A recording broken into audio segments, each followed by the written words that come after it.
Hello everybody, my name is Hawk Nightwing, the most unapologetic Defender G5 you'll ever meet, and I bet you guys didn't expect this kind of video from me. I never thought I'd be doing a follow-up to my review on Written in Starscouts, but here we are, and it's one that I had a great time making. Out of all the reveals we've gotten this generation's entire lifespan so far, Sunny's mom has to be by far the most intriguing. Not only was it an entire chapter of Sunny's life that neither a new generation nor Make Your Mark showed on screen before, but it was also an idea of full potential. And to see it finally shown on screen in what is possibly one of the best episodes of Terror Tale by this point was very rewarding. It was also an episode that got me thinking, as so many things were left vague. What was Sunny's mom's name? Who was she? What happened to her? What was she looking for? How did she and Argyle meet? Her story alone can make up its own separate video entirely. No, its own episode. And then suddenly, it hit me. I could tell that story. In headcanon form! I practically grew up watching Ink Rose's outstanding LP headcanons. While I'm still sad she moved on, that doesn't mean they're gone forever, as I'm bringing them back. Since I'm an aspiring author myself, I thought I'd take the opportunity to share more of my writing with the fandom, and really engage with this brilliant episode on a story and character level. Fanfiction can't have all the fun after all. There's always enough of me to go around. So let's do it! This is my headcanon on the true backstory of Argyle Starshine and his wife Stella. How they met, their relationship, and how their overwhelming desire to change the world for the better set the stage for events to come. Once upon a time, in the bustling town of Maritime Bay, there lived a humble stallion residing in a tall lighthouse overlooking the coast. His name was Argyle Starshine, and he worked for the local university as a history professor, having dreamed of inspiring the next generation of ponies since his youth. It was only fitting then that he considered himself an avid scholar of equestrian history. He spent his time studying ancient texts and consuming history books in his free time. When he got out of work, he would go on digs all by himself, attempting to uncover whatever it was that was in the ground. For many, the past was something that happened, and hardly anyone, not even his students, cared about it. But for Argyle, the past was his passion, his motivator, his drive. He always knew there was more to historical events than just whatever surface-level retelling there was. Every single detail mattered, and he never stopped questioning things, even the material he taught towards his own pupils, and he always wanted to bring that same sort of energy to the classroom. As a result, he was considered a bit of a nerd among his fellow professors, who didn't share the same enthusiasm he did.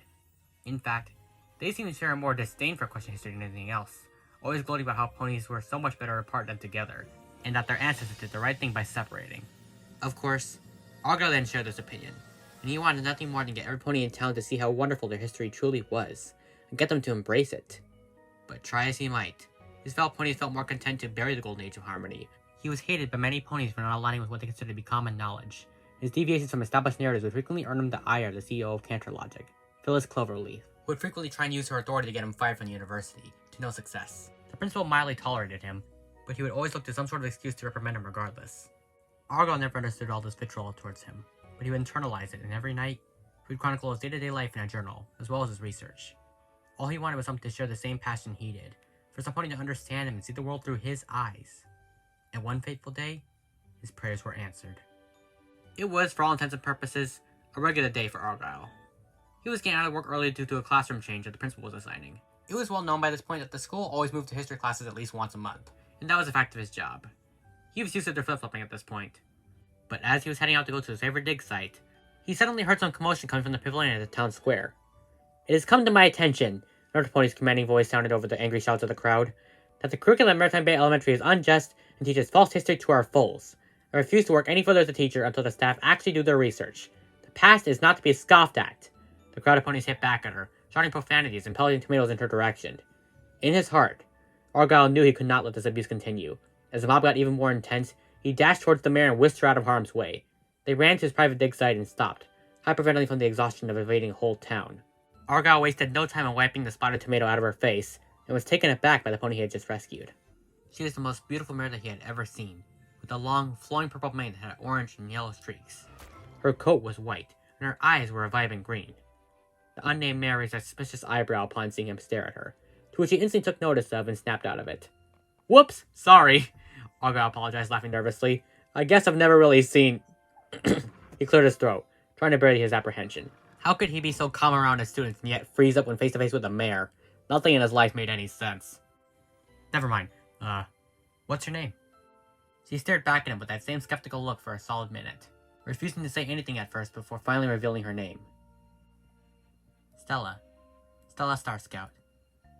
"Stella? Ancient Griffish for star," Argyle reasoned, smiling. "I say it's fitting." Stella seemed shocked at the fact he knew what her name meant. No pony ever told me what my name actually meant before. How did you know that? The ancient language of Griffinstone does have its own glossary, he explained. Limited edition. You have no idea how few copies were left at the library. I'll get the last one. Do you teach history too? Stella nodded, but her expression turned bitter at the mention of her job. I'm quitting, though. They refuse to actually let me teach anything truthful to the foals. It's always, teach them about Earth Pony superiority, or tell them how you won a brutal war against the other tribes. There wasn't even a war for Pony's sake. Argyle laughed. I had a feeling they made that one up.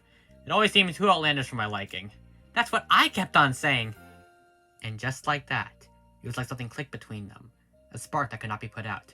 A deep connection formed by being misunderstood by their respective communities. They started hanging out with each other more.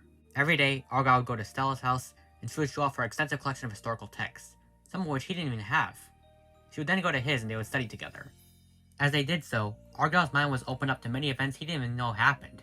He learned about the fall of magic, the rise of Opaline Arcana, the exodus of the dragons, so on and so forth.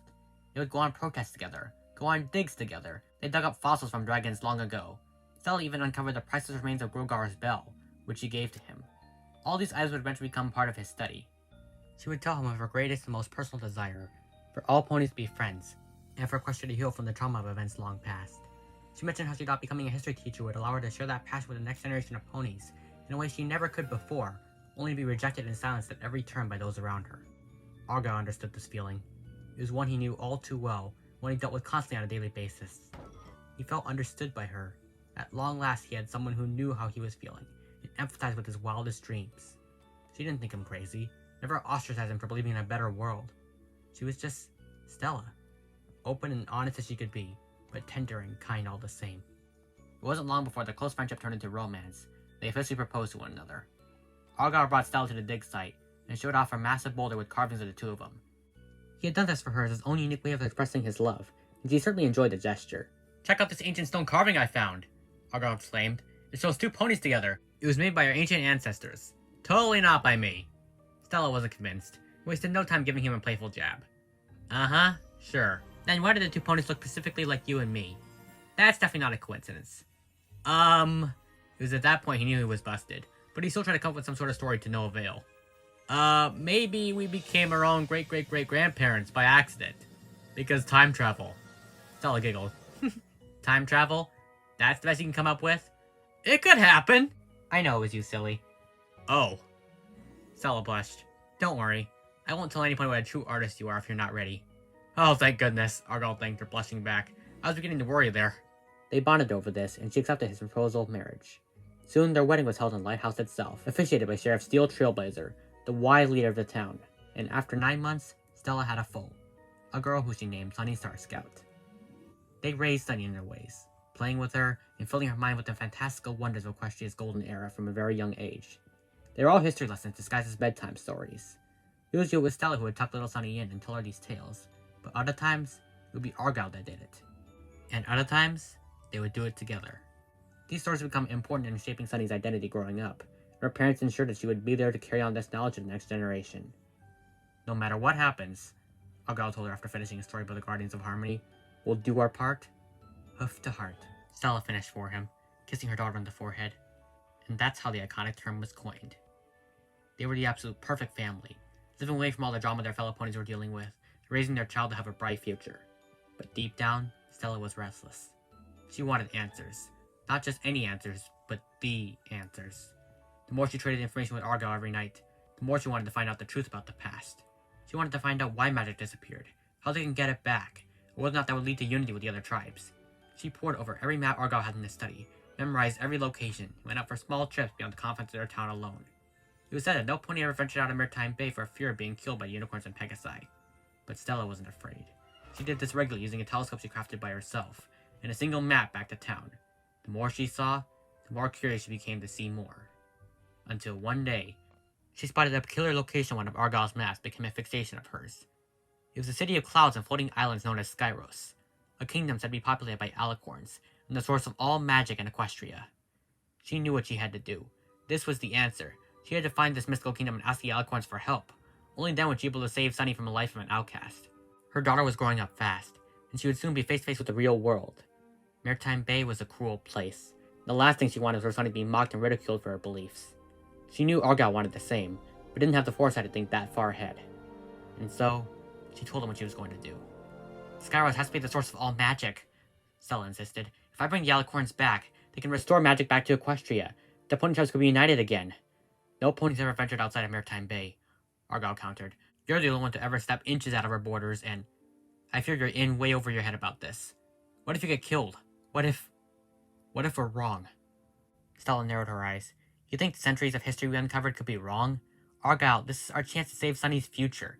This is our chance to prove that magic exists after all. And what if you die?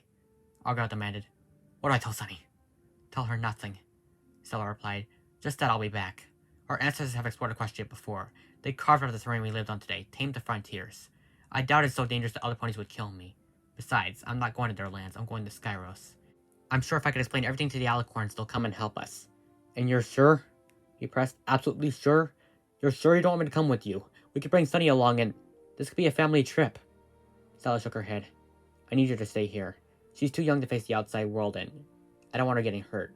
And the slim chance I don't get back. I need you to be there for her. Teach her. She looked at him straight in the eyes. Carry on my journey. Argyle nodded slowly. Some pony has to take the first step.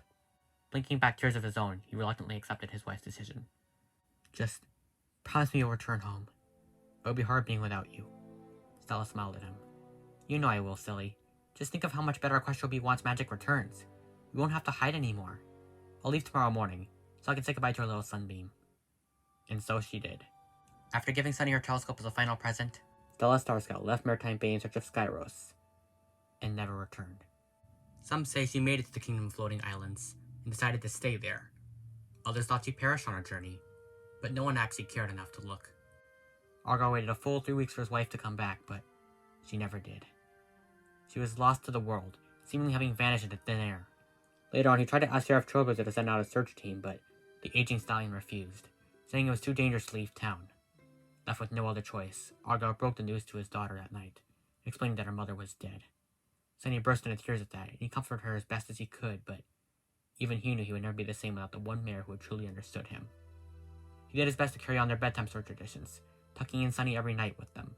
On some select nights, they would even go out on the balcony of the lighthouse and look out at the pristine night sky using her telescope. He told her that Stella would always watch over them from the stars, and she would always be there for her. He did his part, hoof to heart, no matter how much it hurt him that his wife was gone. Eventually, he too would die, but of natural causes. He contracted a form of lung cancer that was considered incurable by the time Sunny was 12 years old. She was devastated by his loss, as she was old enough to remember this, but she was also saddened by the fact that she could never remember her mother. But little did she know, before his death, Argyle put together a book of memories to ensure that even as she grew older, and her recollection of her fillyhood faded with time, she would be able to one day look back and remember all the good times she had with her family. She would one day relive the story of her long-gone mother. It was a testament of the sheer will and determination of the Starscout family, the triumph of outcasts over an oppressive system, and it was his parting gift to his daughter that she would discover in due time. She would eventually go on to honor the legacy of her parents and return magic to the land. But what happened then is a story I think we all know by now. The story of Stella and Argyle Starshine is the story of love, perseverance, and hope. Two outcasts fascinated by the history their people wanted to forget, raised a daughter who would eventually become Equestria's greatest hero. If it wasn't for Argyle's chance sighting on that fateful Friday, there would be no magic, no unity, and no friendship. And well, that's the headcanon. Let me know what you think of it in the comments below. It was so fun rewatching that episode multiple times over and over while making this. Piecing together the hints we got in the memory book and really tying everything together in one coherent narrative that not only fit a new generation, but also added context for later reveals was a really great experiment.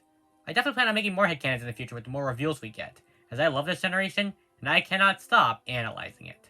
If you are new here and you want to see more, then feel free to drop a like on this video, and subscribe to the channel to be updated on future content. We analysts appear to be a dying breed in the community, as mindless hate videos are all the rage, so your contributions make a huge difference in helping me grow. Until next time, this is Hawk Nightwing signing out. Hoof to heart.